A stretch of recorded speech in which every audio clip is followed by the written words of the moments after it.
es varbūt tā mazliet vispārinātu un domātu, kas, teiksim, sievietēm ir tās stiprās puses.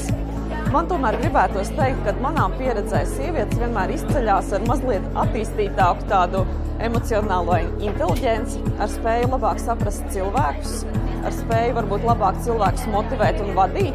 Es domāju, ka tas noteikti ir sieviešu trumpis, kas jāizmanto.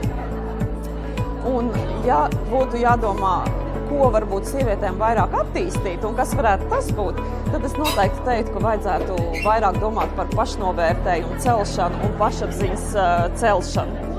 Sievietē nevajag baidīties iet, darīt, sevi pierādīt.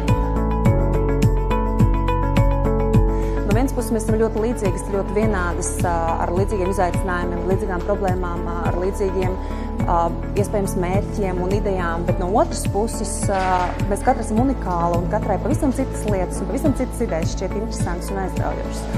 Man ir kāds novēlējums, es pat drīzāk teiktu, ka tā ir tāda atziņa, ko es esmu novērojusi savā ikdienā un savā biznesa dzīvē un savā karjerā, un ko es ļoti cenšos ikdienā ieviest un izmantot un darīt arvien biežāk un katru lēmumu pieņemšanā, kas ir īpaši sevišķi emocionālām sievietēm, kāda esmu arī es un kādas ir pārsvarā visas sievietes biznesā, ir pauze. Tas nozīmē paņemt pauzi pirms būtisku lēmumu pieņemšanas.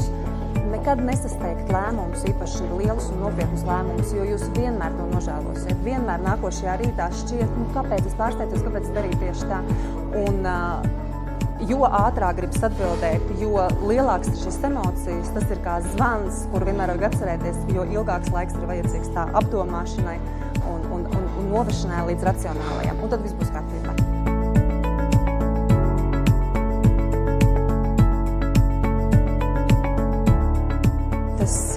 Grūtais vai tas lielais izaicinājums ir spēt savienot šīs divas tik jaudīgās pasaules, darbs, bizness un ģimene, mājas.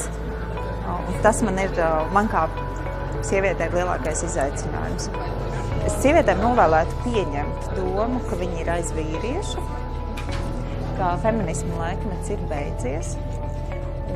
Viņas spēks ir tieši šajā spējā stāvēt aiz vīriešu un tad īstenot jebkuru savu sapni.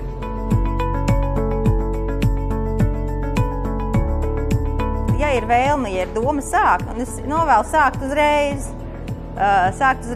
pēc iespējams agrāk, jo biznesā, kā es esmu pieredzējis, ir laiks, ļoti daudz ko nozīmē mācīšanās laiks.